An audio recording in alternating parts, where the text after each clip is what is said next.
you're not doing anyone any favors by hiding your product if you can truly help them. In fact, I've said this a lot. It is your moral and ethical obligation to tell people that your product at least exists every day.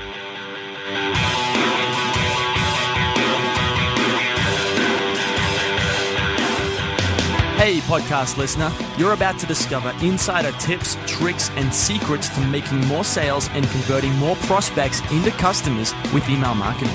For more information about the Email Marketing Podcast or the Autoresponder Guy, go to dropdeadcopy.com/podcast.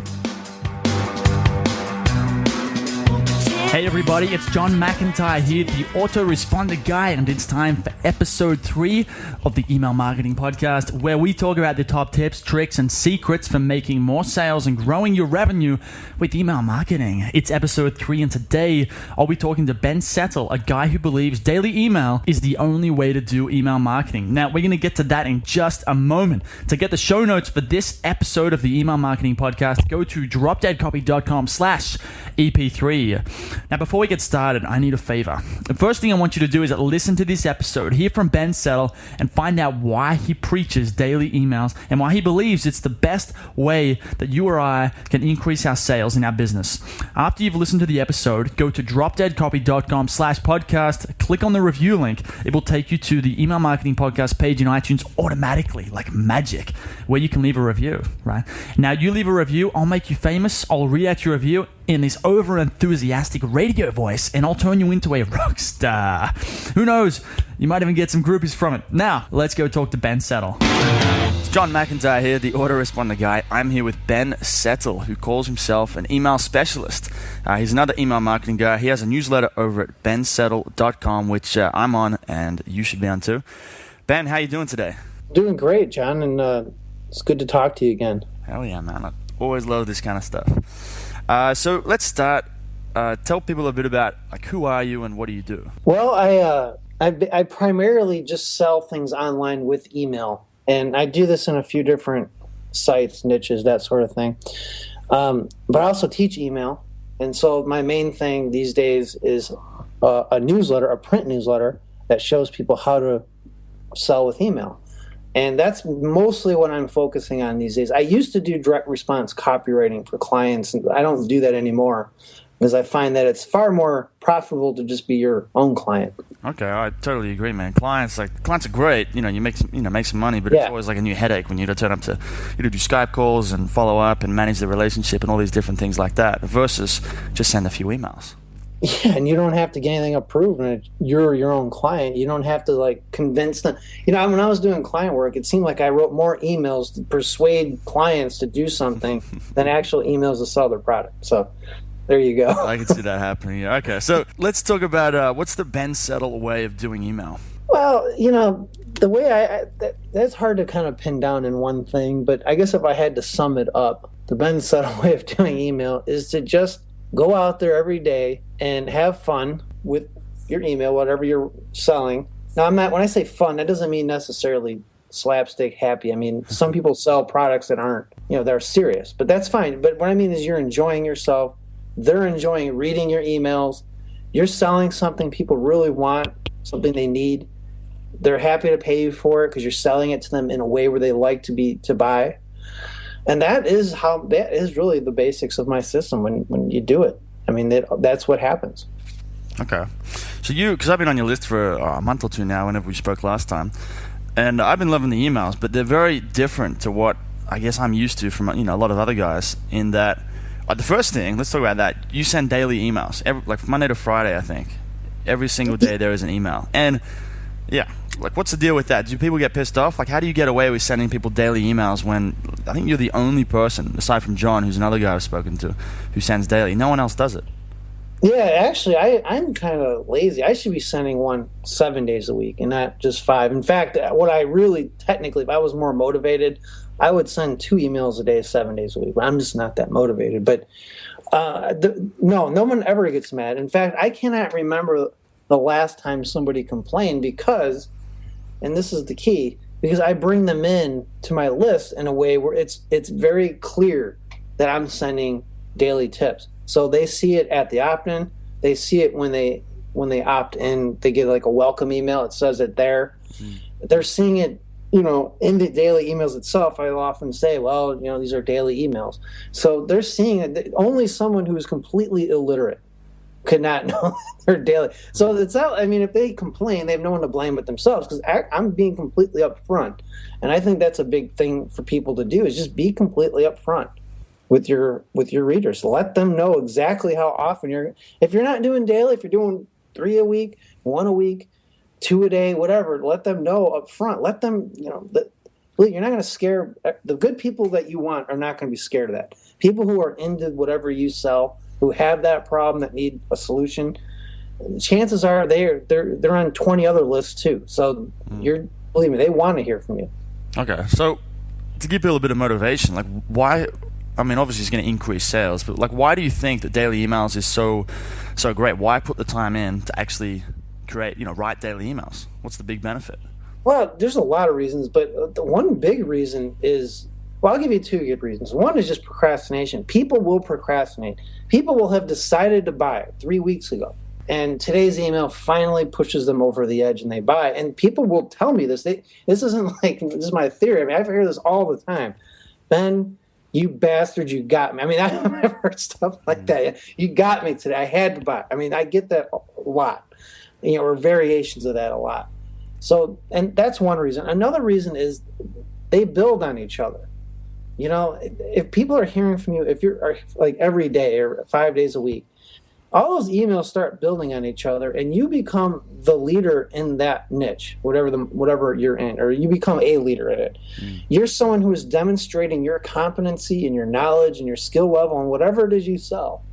You're the one they know, like, and trust after a while. You become like a trusted friend. You're not like, if you do it right, you're not sitting there just blatantly pitching every day. You're making it valuable. You're making it worth their time to read it, and you're making yourself stand out from everyone else. So you can only do that if it's daily. You really can't do that on a weekly or monthly or whatever email. Okay, so I think everyone's hearing that and kind of going, well, I need to do daily. But I reckon the biggest objection is they're going to be like, I'm too lazy. It takes way too much time. How the hell, I'm already busy enough. How can I send a daily email? So what's the solution there? Well, here's the solution to that. Well, how's that saying go? Is it time expands to fit work or something like, whatever it is you don't have to put like 3 hours into every email. I would say set a timer for 20 minutes and give yourself 20 minutes to write an email. And it's, oh God, I can't do that. Yeah, you can, because it doesn't have to be long. It could be a paragraph. It really doesn't matter. But you do want to write regularly.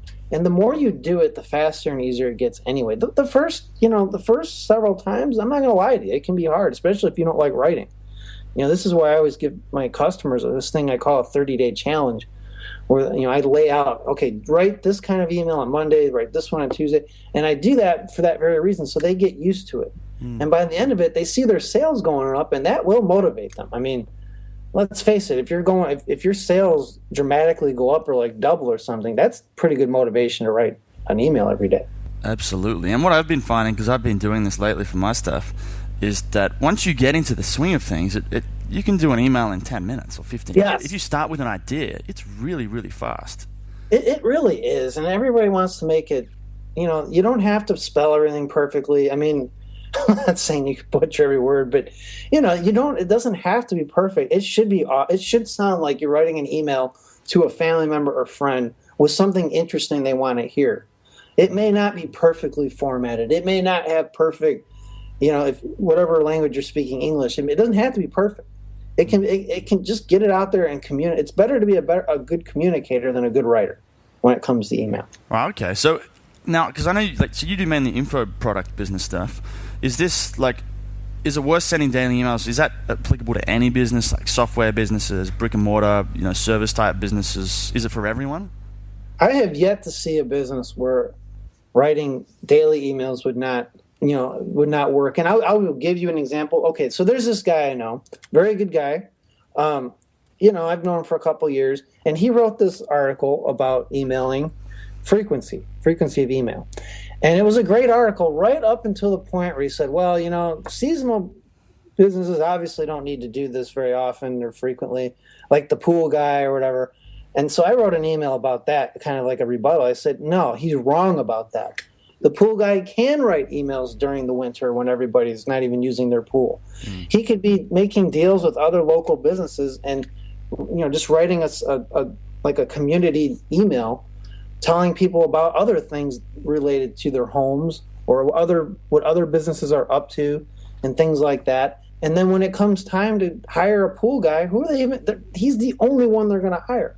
And he could also he could have his own little ad co-op if he wanted, where he'd get, he could charge other businesses money to advertise in his daily email. I mean, there's no one who cannot. Everybody could do this. I mean, I cannot think of one single instance where you couldn't do this. It seems like this is a pretty good place to talk about, like, in terms of like what sort of content do you sell them? Because you talk about in your products that it's got to be entertaining. Like, this pool guy can't send an email every day that's just talking about a pool. He's got to make it entertaining so that people open that email, and maybe it's winter, maybe they're not buying a pool or swimming during the winter. But if it's entertaining, then they're just going to enjoy that relationship between this guy, and he might point out fun stuff. He might have a joke one day. He'll have a funny story another day. And it's all related back to pools. But it's not boring. Yeah. He could even be pre-selling his services for the next year. Like, hey, I'm gonna start a list now of, a waiting list. I'm so booked up with people who want to hire me. I'm starting a waiting list early this year. And he could start a sub list of people. And then guess who he emails when this first season starts with a hard offer? That sub list. I mean, if nothing else, he could be building a sub list all winter while talking about pool related stuff or home improvement related stuff. I mean, you could go so many different directions with that. It doesn't really matter. I like to think about, like, because when they're on his list, like, he has their attention. So it's kind of like these people care about pools, but they also care about, having fun. Because if they've got a pool, they're going to be having fun. They're probably into fitness and health because they have a pool. Like, there's a series of things that this prospect is going to be interested in. So you can write content about that kind of stuff. Anything. He could write an email about how to hold your breath for 10 minutes. Right. I mean, all this stuff. I mean, anything that comes to mind. You're right. He could be talking about swimming. How to get stronger if you swim a certain way, and he can go to town on that kind of stuff. And then he's just staying in their awareness. And then when pool cleaning season comes, they're not even going to think of anyone else. I mean, he's going to be the only choice to clean their pool. He will be backed up. He would be so backed up, he would have to hire other people to do it, and he would probably have to expand to other areas. You talk a lot about soft teaching and hard teaching. So in the case of the pool guy or other kind of hard businesses like brick and mortar businesses like that, is he can talk about what makes the pools he makes so good. He can talk about the specific tiles that go into them, or the concrete, and the sort of water and chemicals that they use. Or a supplement person can talk about all the ingredients, because no one's, like, their customers and prospects aren't going to go and make their own supplement in their kitchen. Right. Yeah, they're not going to throw in fish oil. Right. So, but for you have an info business, so you've got to be careful not to give away what's in the product, but while also providing value. So this is a whole soft teaching, hard teaching thing. How do you do that? Well, first, I also recommend even other businesses go with the soft teaching, because people are getting bogged down with content these days. You know what I mean? You gotta make it. My opinion is you focus more on having fun than on hard content. So, to answer your question with the like an information thing, there's so many ways to go about this. My general rule of thumb is, except in very rare circumstances, I never give away anything in the product. So I can talk about anything, but as long as it's not in my product. You can talk about strategy, but your product is probably tactical. So you could talk strategy all day long. Like, I can talk about, for example, I'm selling an email newsletter about how to do email. I can talk about all day long about not worrying about, email deliverability and open rates. And I did this recently. I wrote an email about how don't obsess over, like, your email deliverability. And that's interesting information for someone, because most people are. They're like, oh, my God. The truth is, there's not much you can do about it. I mean, there's some things you can do, but that's an email. It's soft teaching. It's kind of like what you would find in an article, as opposed to a technical manual. Technical manual is going to give you all the details of how to set everything, do something. But an article in, like, a magazine, they give you tips, but they're not hard, like, life-changing things. They're not your best stuff. A lot of it's just common sense. Some of it's inspirational. There's a lot to be said for writing emails that are inspirational. I think everybody likes to read them. I like to read them. And they inspire people to want to take action about whatever problem is you're solving. So that's a great example of doing soft teaching. Just inspire people. Tell inspiring stories about people who use your product or people who have had the problem that you're solving. That's a great way to do it. Or talk about symptoms. If you're selling like a health product, you can go to town just talking about symptoms. Man, you're going to have people glued to your emails if you do that. Okay. You know, somebody's got like hemorrhoids or something, and you have a book about how to get rid of hemorrhoids. You can't talk enough about that topic. They will read everything you say, and they will buy from you if you do it daily. And so, yeah, that's really good. And now one thing I know you do is you sell in every single email. So you might be teaching, but you're selling in every email. How do you get away with that without being like a blatant pitch guy or a hype guru or that kind of stuff? Yeah, well, you know what? That's a good question, because a lot of times I'll get critique. People in my newsletter, they send me emails for critique. And this is especially for affiliate marketers. It's like they don't know any other way but to hype and, just come out, guns blazing. Yeah. And you can do that once in a while, and you should, like if you have a launch going on or a new product, that's fine. But you got to connect with people. Like, here's the way I look at it. If you pretend like you're writing to a friend or a family member who have the problem that your product solves, you're not just going to come out and say, hey, I got this new thing. No, you're going to say, hey, so I heard that you have this problem. Well, I know about this other guy who had this problem, and he was telling me this, that, and the other, and I have something for that. So you're connecting with them. By just having a conversation with them in the email, you're still being valuable, you're still being interesting. You can still talk about potential solutions and that sort of thing. And there's all kinds of ways to do this. But you're not being blatant. I mean, you're going to sell. You're going to put your link in there. You're not doing anyone any favors by hiding your product if you can truly help them. In fact, I've said this a lot. It is your moral and ethical obligation to tell people that your product at least exists every day if they have a problem that you can solve. No, I mean, that's the way I look at it. If you really care about your market, you're going to want them to at least know about what you have. Now, you don't have to be obnoxious about it. You don't have to, and you shouldn't be obnoxious about it, but you should at least let them know it's there. I reckon that's a really good point, because people get in like a huff about this. They think because content marketing is all the rage right now, especially online. Everyone's raving about it. But if you're not selling and you have a product that genuinely helps people and you don't tell them about it, then if their problem persists in a weird kind of way, you're responsible for it. Yeah, I mean, if you have the cure for somebody, I know we're not supposed to use the word cures here in America, to describe these things, but if you have a solution that in your heart is going to help somebody, like every day, I know my newsletter can help. I know, I've seen it. I completely believe in it. And people who subscribe to it have told me, it's increased their income immeasurably. Some people are like, it saved their freaking from being able to pay the mortgage and stuff. And so I mean, how can I not tell everyone? I mean, I'm not saying they have to buy it. I'm just saying here it is. Now it's up to them. I don't have this. I'm kind of contrarian in this. I don't do a lot of ass kissing. I don't butter up. I don't sit there and like kiss the customer's butt. I give them an opportunity to buy. I don't push what I have on them. And that's the thing. Just because you're putting a link in there every day doesn't mean you're pushing it. I don't think you should be pushy. I think you should be helpful. I think you should be interesting. And then I think you should say, hey, if you have this problem or you want this benefit, check out this link I have. And they can either go or don't, and you don't care either way. It's up to them. Okay. So the typical format that I've seen in your emails, and that I've seen a lot of other people do, is you start off with, well, actually not many people do it at all. You start off with like, the opening is, you got the hook, which is a subject line and the first line or two.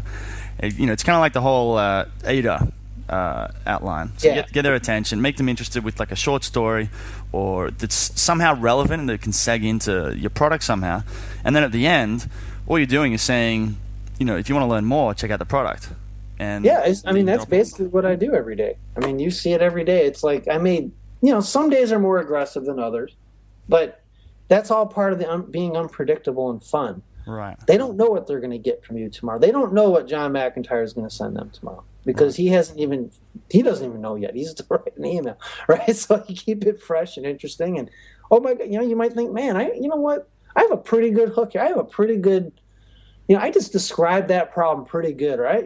I had this cool testimonial. I'm going to push this a little harder today. Other days you might be like, I'm not really feeling it too much. It's just a nice, fun, interesting email, but I'll soft do it. But you do it every day.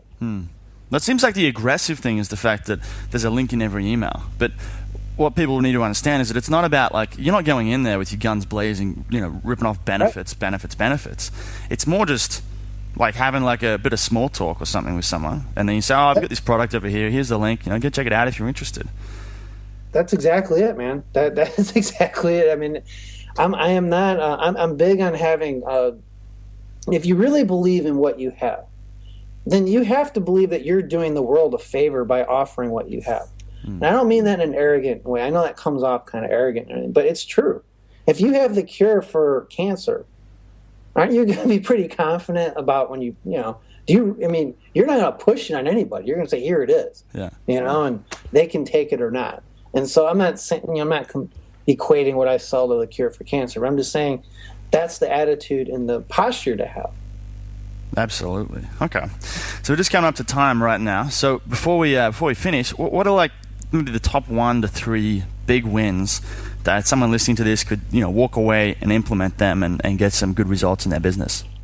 Well, first of all, start writing every day. I mean, this is the big thing. You can't get around it. It's like you gotta write the email. Just start doing it, and don't edit yourself. Just write, and don't worry if it's perfect, and don't worry what anyone's gonna think. It doesn't matter, because you can always come back tomorrow and do something different. That's the beauty of email. It's a very forgiving medium. Another thing they can do is start putting a link to what they have to offer in every email. Even if you have to do it passively, get over this fear of selling. I mean, just get over a fear of doing something by doing it. And you will find that, some people get mad and all that, but they were never your prospect in the first place. Let them go. You shouldn't want them on your list anyway. And, you're doing them a favor and they're doing you a favor by doing that. And then a third tip, a good third tip would be to have fun with it. If you're not having fun writing it, they're probably not going to have fun reading it, and they're going to get bored of it. You cannot bore people. This is the big thing. So if you make sure, if you're not enjoying writing about a certain topic, throw that one out and write out something else. Because trust me, it's people can sense it if you're bored. And people will not be bored in email or any kind of advertising, but especially email, where they have 500 other emails coming in at the same time. Hell yeah. Okay, cool, man. Well, this has been super, super valuable. I'm sure everyone's got tons of ideas from this. Before we sign off, tell people where they can find you and any of your products, that kind of thing. Okay, well, the best way to find me would just go to bensettle.com. And if you opt in, and you don't have to, you can just bypass the opt-in and go to there's 800 or 900 pages of content on there and 12 or 13 hours of audio content. But if you opt into the list, I will send you a PDF version of the first issue of my Email Players newsletter, which is an offline newsletter, but I'll send you the PDF of the first issue. And you asked me for 3 ways, but there's 24 ways in that one issue to profit immediately. You could apply any one of these 24 things or any 2 or 3 of them in the next few days, and I would guarantee, if you have a list already, at least you should see some good results. Okay, man. Well, thank you. Thanks for coming on here. See you again soon. All right, man. Thank you very much. Hey everybody, thanks for listening. If you want to discover more insider tips, tricks, and secrets about driving sales with email marketing, sign up for daily email tips from the autoresponder guy. Go to dropdeadcopy.com/podcast. Sign up, confirm your email address, and I'll send you daily emails on how to improve your email marketing and make more sales via email. You'll find out why open rates don't matter, and the 7-letter word that underlies all effective marketing, and much more.